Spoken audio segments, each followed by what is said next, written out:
one more Amber and Walter Benjamin connection because I just read a very funny passage from him about a cathedral as a railway station. And it reminded me when I read her entry on Airbnb yesterday about her tours of New York City. She talked about how she doesn't really focus on the what of the city.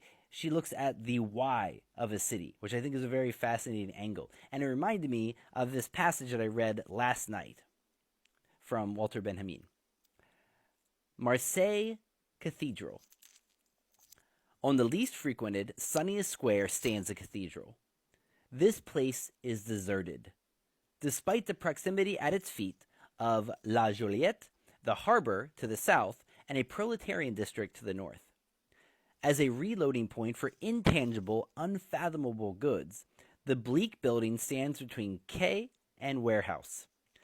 Nearly 40 years were spent on it, but when all was complete in 1893, place and time had conspired victoriously in this monument against its architects and sponsors, and the wealth of the clergy had given rise to a gigantic railway station that could never be opened to traffic.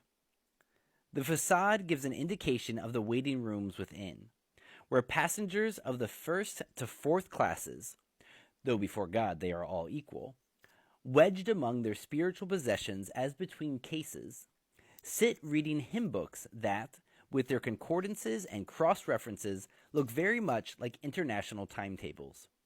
Extracts from the railway traffic regulations in the form of pastoral letters hang on the walls.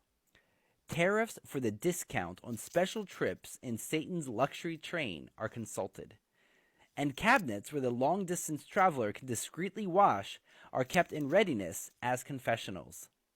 This is the Marseilles Religion Station. Sleeping cars to eternity depart from here at Mass times.